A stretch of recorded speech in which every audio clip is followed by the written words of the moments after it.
لله رب العالمين والصلاة والسلام على سيد الأنبياء والمرسلين محمد وآله وأصحابه أجمعين أما بعد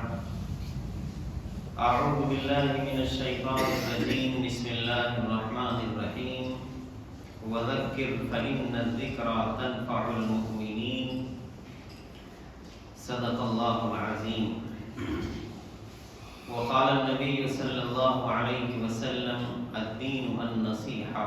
أو كما قال عليه الصلاة والسلام. قابل احترام بزرگوں، دینی اور ایمانی بھائیوں، ہم اور آپ ایک ملی جلی زندگی آپس میں ایک دوسرے کے ساتھ گزارتے ہیں.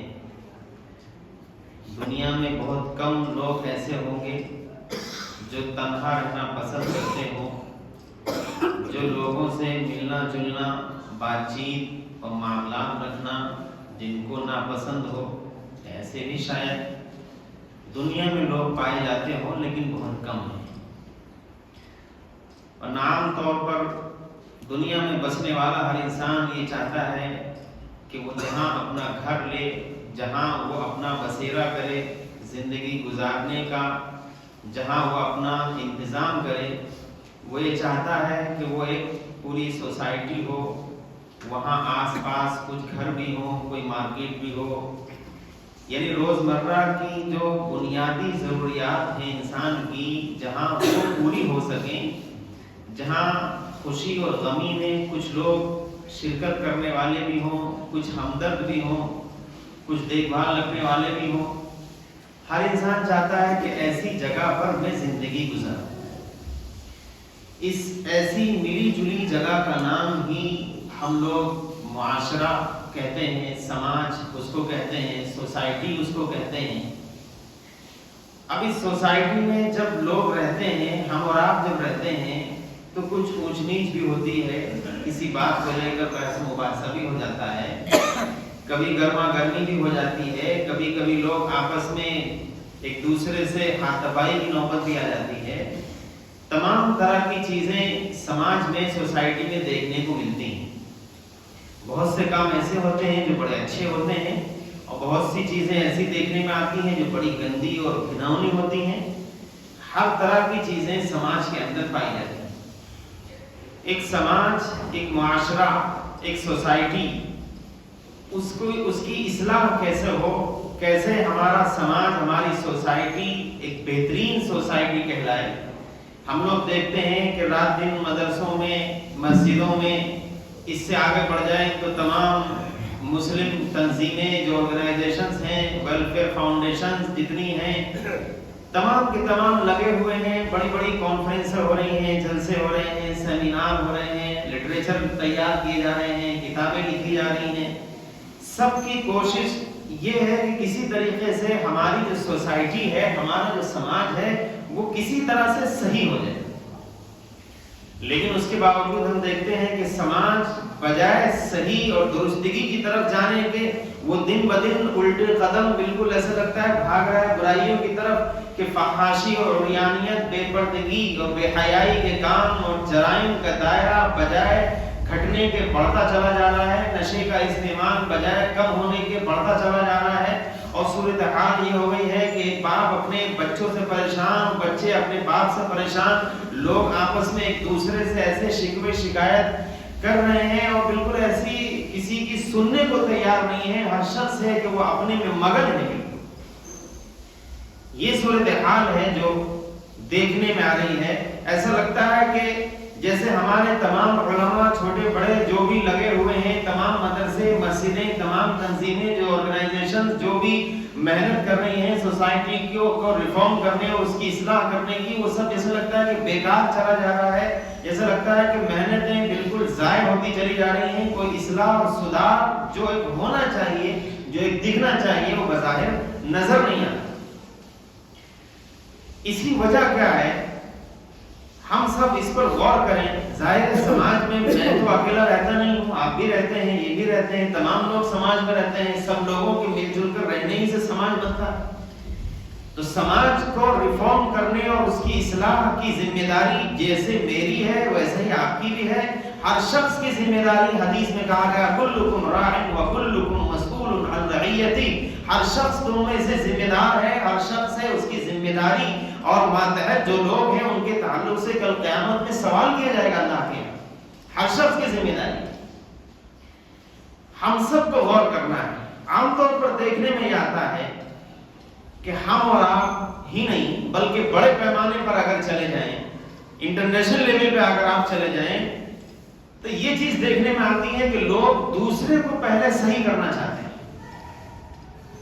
ہر آدمی چاہتا ہے، فکر کرتا ہے کہ میرا فلاں جاننے والا، فلاں رشتہ دار، فلاں پڑوسی اور فلاں آدمی پہلے یہ لوگ ٹھیک ہو جائیں، یہ پورا محلہ ٹھیک ہو جائے، پورا شہر ٹھیک ہو جائے، پورا ملک ٹھیک ہو جائے، پوری دنیا ٹھیک ہو جائے. یعنی دوسروں کی فکر انسان پہلے کر لیتا ہے اور خود اپنے آپ کے اندر کیا کمی ہے، مجھے کن چیزوں کی توجہ دینی ہے، میرے اپنے اندر کون سی خرابیاں اور برائیاں ہیں جن کی اصلاح کی مجھے ضرورت ہے، اس کو انسان بھولتا جا رہا ہے. ساری کوششیں، ساری تنظیمیں محنت کر رہی ہیں، بڑے بڑے جلسے جلوس منعقد کیے جا رہے ہیں. یہ ساری کی ساری کوششیں دوسروں کو درست کرنے اور ان کی اصلاح کے لیے کی جا رہی ہیں، لیکن خود اپنی فکر اور اپنی اصلاح اور اپنے آپ کو انسان درست کر لے، اپنی کمیوں کو ٹھیک کر لے، اس کی اصلاح، اس کی فکر ذرا کم ہو رہی ہے. حدیث میں رسول اللہ صلی اللہ علیہ وسلم نے ارشاد فرمایا کہ اے لوگوں، اگر تم مجھے گارنٹی دے دو دو چیزوں کی تو میں تمہیں جنت کی ضمانت اور گارنٹی دیتا ہوں. آپ نے ارشاد فرمایا کہ اللسان، یعنی زبان کی حفاظت کی اگر کوئی مجھے گارنٹی دے دے، اسی طرح شرمگاہ کی حفاظت کی کوئی شخص مجھے اگر ذمہ داری دے دے تو میں اس کے لیے جنت کی گارنٹی دیتا ہوں کہ وہ جنت میں جائے. ہم لوگ ذرا غور کریں، کیا قیامت میں ہم سے پہلے دوسروں کے بارے میں پوچھا جائے گا کہ اپنے بارے میں پوچھا جائے گا؟ قبر کی جو زندگی ہے، سوال اس میں مجھ سے دوسرے کے بارے میں ہوگا یا ڈائریکٹ میرے اوپر اٹیک ہوگا کہ من رب کا، تمہارا رب کون ہے، ما تقول فی ھذا الرجل، یعنی تمہارے نبی کون ہیں، ان کے بارے میں کیا کہتے ہو، ما دین کا، تمہارا دین کیا ہے. یہ سوال تو مجھ سے ہو رہا ہے، میرے متعلق ہو رہا ہے، نہ کہ دوسرے کے متعلق. اسی طریقے سے قیامت میں اللہ کے دربار میں جو سوال ہوگا وہ انسان سے پہلے اس کے اپنے ذاتی معاملات میں سوال ہوگا، نجی زندگی جو اس کی پرسنل اور پرائیویٹ لائف ہے اس کے تعلق سے سوال ہوگا. دوسرے کے تعلق سے سوالات کا سلسلہ وہ تو بات کی چیز ہے. ہم لوگ کی صورتحال یہ ہے کہ اس کی فکر کر رہے ہیں جو دوسروں سے متعلق ہے. ارے بھائی وہ نمبر 2 پہ آئے گا، آپ سے سوال پہلے آپ کے بارے میں ہوگا، آپ اپنے بارے میں فکر کیوں نہیں کرتے؟ رسول اللہ صلی اللہ علیہ وسلم کا ارشاد ہے کہ قیامت کے دن آدمی کے پیر اس وقت تک اللہ کے دربار سے نہیں ہٹ سکیں گے جب تک 5 سوال اس سے نہ کر لیے جائیں. پہلا سوال یہ ہوگا عن عمر فیما افنا، کہ عمر ہم نے دی تھی تم نے کہاں گزار دی. ایک منٹ، سیکنڈ، لمحے، ہفتہ، مہینہ، سال جو ہم نے تم کو عمر دی تھی وہ تم نے کہاں گزاری، ذرا اس کا حساب دو. یہ سوال مجھ سے کیا جا رہا ہے کہ میرے پڑوسی سے کیا جا رہا ہے. ہم نے تم کو جوانی دی تھی، صحت دی تھی، تم نے اپنی جوانی اور صحت کس کام میں لگائی، کہاں گزاری. ہم نے تم کو مال کمانے کی صلاحیت، تمہارے اندر ہاتھ پیر میں طاقت دی تھی، یہ بتاؤ تم نے مال کہاں سے کمایا اور مال کہاں خرچ کیا. اسی طریقے سے جو علم تم کو دیا تھا، تھوڑا یا زیادہ، جتنا بھی علم تمہارے پاس تھا، اپنے اس علم پر تم نے کتنا عمل کیا. یہ 5 کے 5 سوال جو اللہ تبارک و تعالیٰ کے دربار میں بندے سے کیے جائیں گے، یہ ڈائریکٹ مجھ سے ہو رہے ہیں یا دوسروں سے ہو رہے ہیں؟ یہ تو پہلے سوال مجھ سے ہو رہے ہیں. ہر انسان یہ محسوس کرے، یہ سمجھے کہ سوال آپ سے کیے جا رہے ہیں. اس لیے آپ اپنی اصلاح اور اپنی درستگی کی فکر پہلے کیجئے بالمقابل دوسروں سے. رسول اللہ صلی اللہ علیہ وسلم نے ایک موقع پر ارشاد فرمایا کہ اگر 6 چیزوں کی گارنٹی اے لوگوں تم مجھے دے دو تو میں تمہیں جنت کی ضمانت اور گارنٹی دیتا ہوں. آپ نے فرمایا وَاصْدُقُوا الْحَدِيثَ إِذَا حَدَّثْتُمْ، جب بات کرو تو سچ بولو، جب بات کرو تو سچ بولو. وَأَوْفُوا إِذَا وَعَدتُّمْ، اور جب وعدہ کر لو کسی سے تو پھر اس وعدے کو پورا کرو. اور اس کے بعد فرمایا وَأَدُّوا إِذَا اؤْتُمِنْتُمْ، جب تمہارے پاس کوئی امانت رکھی جائے، تم کسی چیز کے امین، نگراں، محافظ اور ذمہ دار بنائے جاؤ تو اپنی اس ذمہ داری کو نبھاؤ اور اس امانت کو پورے طور پر ادا کرو. اور اس کے بعد فرمایا وَاحْفَظُوا فُرُوجَكُمْ، اے لوگوں اپنی شرم کے حصوں کی حفاظت کرو، ان کا ناجائز استعمال نہ کرو. وَغُضُّوا أَبْصَارَكُمْ، اور اسی طریقے سے اپنی نگاہوں کی حفاظت کرو. وَكُفُّوا أَيْدِيَكُمْ، اور اپنے ہاتھوں کو ظلم و زیادتی کرنے سے روک کے رکھو. یہ 6 چیزوں کی اگر کوئی شخص مجھے گارنٹی اور ضمانت دے دے تو میں محمد الرسول اللہ صلی اللہ علیہ وسلم اس کے لیے جنت کی گارنٹی میں لیتا ہوں. یہ جو آپ علیہ الصلوۃ والسلام نے بات ارشاد فرمائی ہے، یہ ظاہر ہے ہر انسان خود یہ غور کر سکتا ہے، سوچ سکتا ہے، فیصلہ کر سکتا ہے. یہ آپ علیہ الصلوۃ والسلام جو ہم سے مخاطب ہے، ہم سے بات کر رہے ہیں، جو حدیث ہم کو بیان کی ہے، یہ ہم سے کہہ رہے ہیں یا اس کا تعلق بھی یہی ہے کہ پہلے دوسرے اس پر عمل کریں اور اپنے آپ کو بھول جائیں؟ ظاہر ہے اس کا تعلق تو ہر انسان کی اپنی پرسنل زندگی اور اس کے نجی معاملات سے ہے کہ میں سچ بولوں اور سچ کے ساتھ ساتھ وعدے کو پورا کروں، اور اسی طریقے سے امانت کو میرے پاس رکھوائی جائے تو اس امانت کی ادائیگی میں کروں. اسی طریقے سے میں اپنی شرمگاہ کی حفاظت کروں، اپنی نظروں کی حفاظت کروں، ظلم و زیادتی اور ناانصافی سے اپنے آپ کو کوسوں دور رکھوں، ہمیشہ کنٹرول میں اپنے آپ کو رکھوں. یہ جو مطالبہ ہے رسول اللہ صلی اللہ علیہ وسلم کا، یہ ہم سے، آپ سے، ہر انسان سے انفرادی طور پر یہ مطالبہ ہے. اگر تم یہ کر لو تو جنت کی ذمہ داری میں لیتا ہوں. تو اس لیے ہر انسان کی بنیادی ذمہ داری یہ ہے کہ وہ سب سے پہلے اپنی فکر کرے، سب سے پہلے اپنے آپ کو ٹھیک کرے. دوسروں کی اصلاح اور ان کو ٹھیک کرنے کا جو بیڑا اٹھایا ہوا ہے، یہ یقیناً بڑی اچھی بات ہے. آپ پوری دنیا کو صحیح کریے، کون آپ کو روک رہا ہے؟ لیکن آپ جو بنیادی خرابیاں، جو غلطیاں آپ کے اندر ہیں،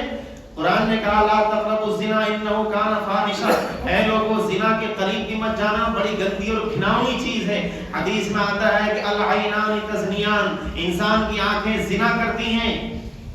انسان کی آنکھیں زنا کرتی ہیں. وہ زنا ہوا النظر، اور ان کا زنا ہے گندی نظر کسی پر ڈالنا.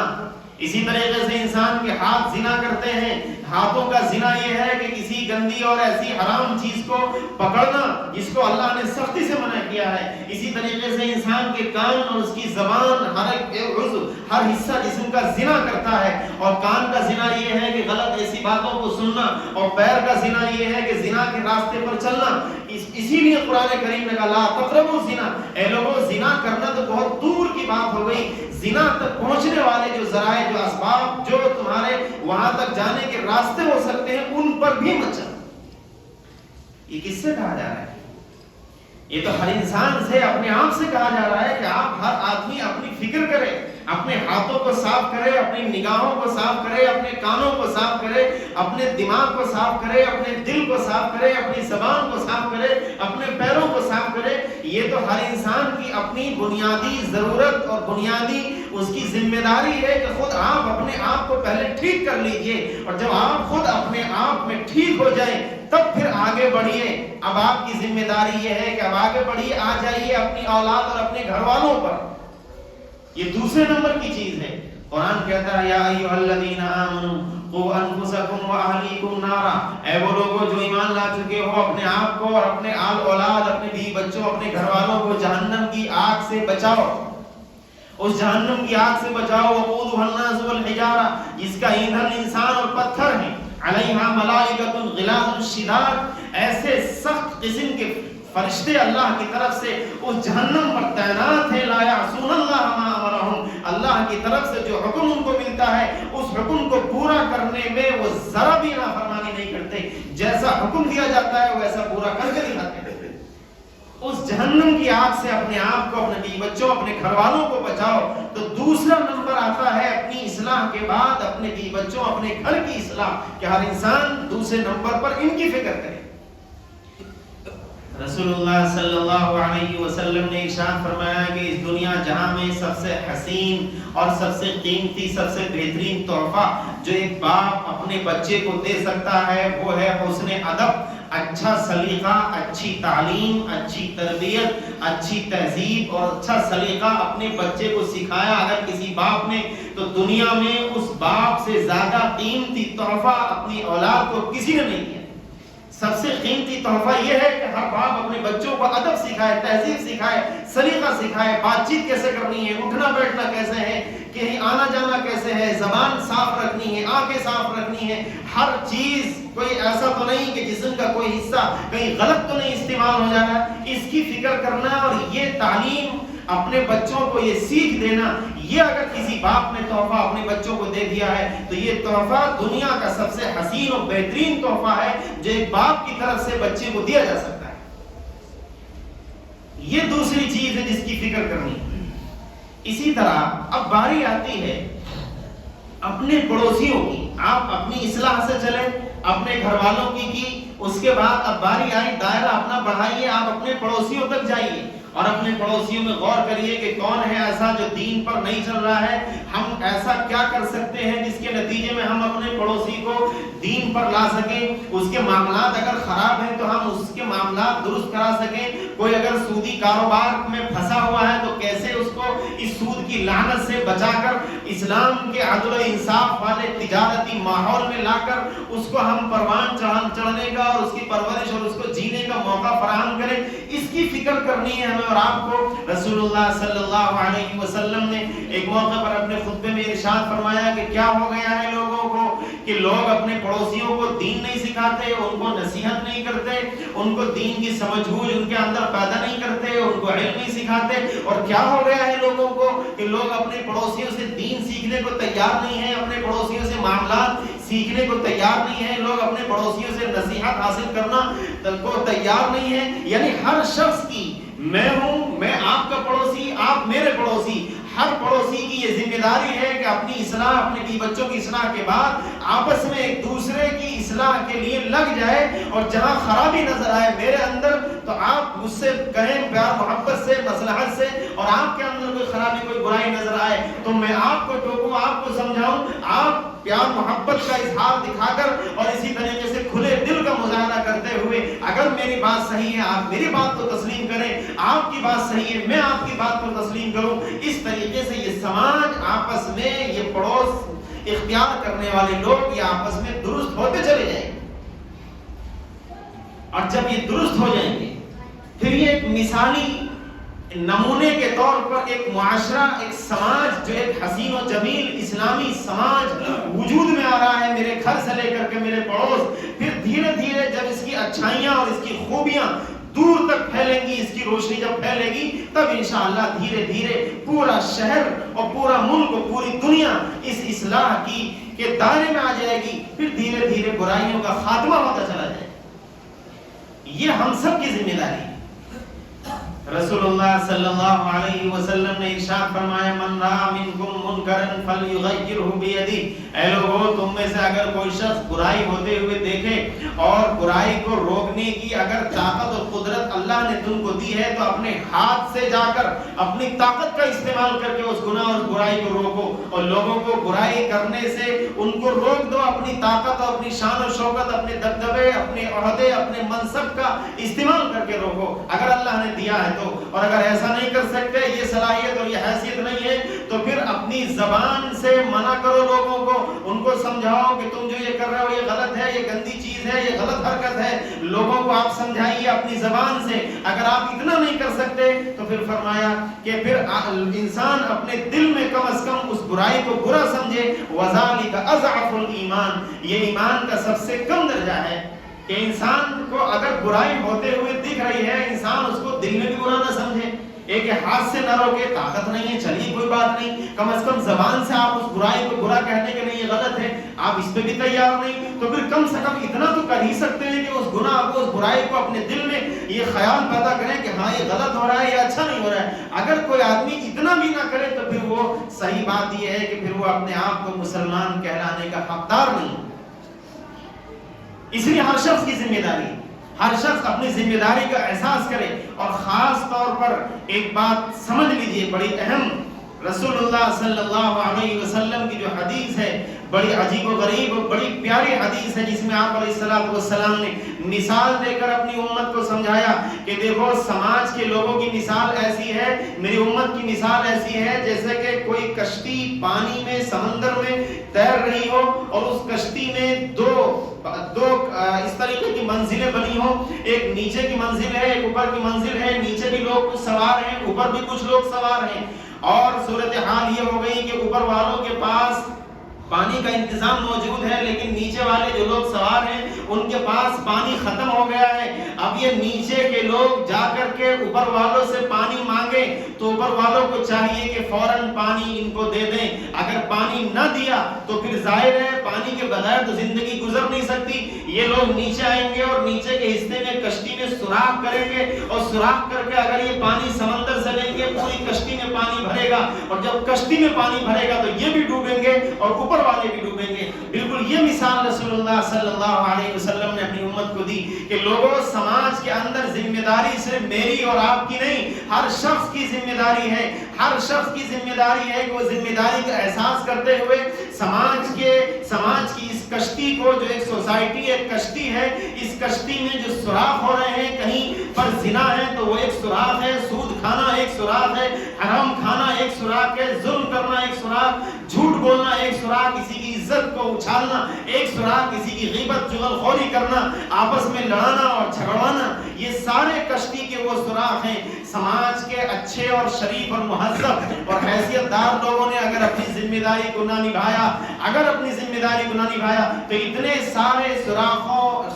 اگر انسانی سماج کی کشتی میں ہو جائیں تو پھر یہ کشتی نہیں چل سکتی، پھر اللہ کا عذاب آئے گا۔ حدیث میں ہے اگر کسی قوم کے اندر برائی پھیل جائے اور گناہ عام ہوتے چلے جائیں اور لوگ باوجود قدرت کے سمجھا سکتے ہیں اور منع کر سکتے ہیں، لوگوں کو روک سکتے ہیں برائیوں سے، اس کے باوجود نہ روکیں، اگر سماج کو ایسے ہی گندگی میں جینے کا یہ بالکل اس طریقے سے موقع فراہم کرتے رہیں اور اپنی ذمہ داری کا احساس نہ کریں، حدیث میں ہے پھر مرنے سے پہلے اللہ تعالیٰ دنیا ہی میں عذاب بھیجے گا، اور یہ عذاب ایسا ہوگا جس میں نہ مولانا بچیں گے نہ مقتدی بچیں گے، اس میں کوئی نہیں بچے گا، یہ عذاب ہوگا جو عام ہوگا، جو سب کو اپنی لپیٹ میں لے گا۔ اس لیے ضروری ہے کہ میں اپنی ذمہ داری کا احساس کروں، آپ اپنی ذمہ داری کا احساس کریں کہ میں صحیح راستے پر ہوں کہ نہیں ہوں، میرے اندر خرابیاں ہیں تو میں ان کو درست کروں، برائیاں ہیں تو ان کو درست کروں، اپنے بچوں کی، بیوی اور گھر کے لوگوں کی فکر کروں، اس کے بعد اپنے پڑوسیوں کی فکر کروں۔ اس طریقے سے ہر شخص اگر فکر کرنے والا بن جائے تو اللہ کی ذات سے امید ہے کہ وہ دن پھر سے دیکھنے کو ملے گا جو صحابہ کرام کا زمانہ، خیر القرون کا زمانہ تھا، تابعین کا زمانہ تھا، جس میں گناہ کا وجود نہیں تھا، گناہ نہیں ہوتا تھا، اگر کسی سے گناہ ہو بھی گیا تو وہ برملا اگر آپ علیہ السلام کے سامنے کہتا تھا سب تو حدن یا رسول اللہ، اے اللہ کے رسول مجھ سے گناہ ہو گیا، مجھ سے زنا ہو گیا، آپ علیہ السلام نے اس صحابی سے منہ پھیرا کہ نہیں، ایسے ہی کہہ رہا ہوگا اس کو پتہ نہیں ہے زنا کی کتنی بڑی سزا ہے، کہا کہ نہیں اللہ کے رسول، وہ ادھر آ کر بیٹھ گیا، کہا نہیں مجھ سے گناہ ہوا ہے، آپ نے فرمایا ذرا غور کر لو کیا کہہ رہے ہو، سوچ لو، تم کو ذرا اندازہ ہے، تم کو معلوم ہے کہ اس گناہ کی سزا کتنی خطرناک ہے، کہا اللہ کے رسول پتہ ہے مجھے، لیکن مجھ سے یہ گناہ ہوا ہے، مجھ سے زنا ہوا ہے، اللہ کے رسول اصبت حدا یا رسول اللہ فاقم حد اللہ فی، میرے سلسلے میں آپ اللہ کا جو قانون ہے آپ نافذ کر دیجئے۔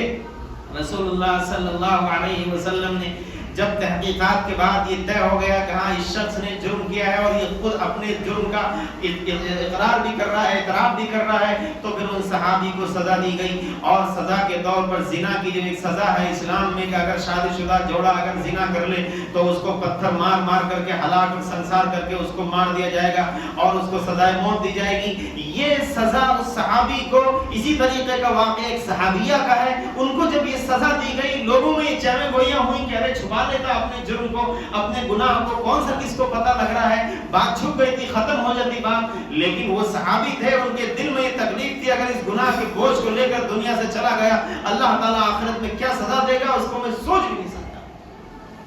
آپ علیہ السلام کو جب پتہ لگا, آپ نے ارشاد فرمایا, اے لوگوں میں نے ایسا ایسے سنا ہے, ایسی ایسی باتیں میرے کانوں میں آئی ہیں کہ لوگ ان صحابیہ کو تانا دے رہے ہیں اور کہہ رہے ہیں کہ اگر چھپا لیتا تو کتنا اچھا ہوتا. اے لوگوں, اس صحابی اور اس صحابیہ کی جو یہ توبہ کا طریقہ ہے, اس نے جو اپنے گناہ سے توبہ کی ہے, اللہ کی قسم یہ ایسی توبہ ہے کہ اگر پورے مدینے پر تقسیم کر دی جائے تو یہ توبہ بھاری پڑ جائے گی.